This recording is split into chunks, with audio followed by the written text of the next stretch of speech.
Professor Caps, first of all, pardon my appearance. I'm fighting a cold or flu or something. Um, so I guess let's go ahead and get into the experiment.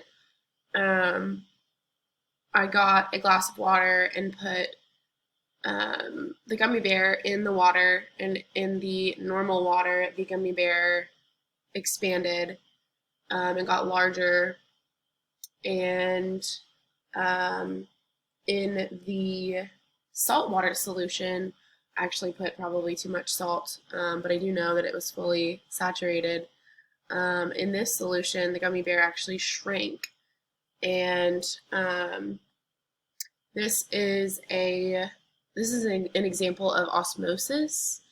Basically, the gummy bear has a semi-permeable membrane, and the water in the glass of the plain water solution, for the plain, just the plain water, not the salt water. The water flowed into the gummy bear, making it expand. Um, and because the gummy bear had a low concentration of water initially in comparison to the concentration of water in the solution, the water naturally, because that's what osmosis does, is flows from a higher concentration to a lower concentration to create an equilibrium.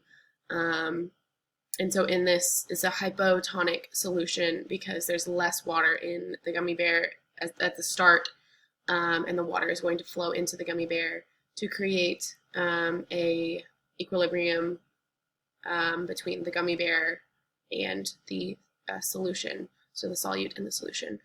And then in the salt solution, the same mechanism, it's osmosis. So the gummy bear had a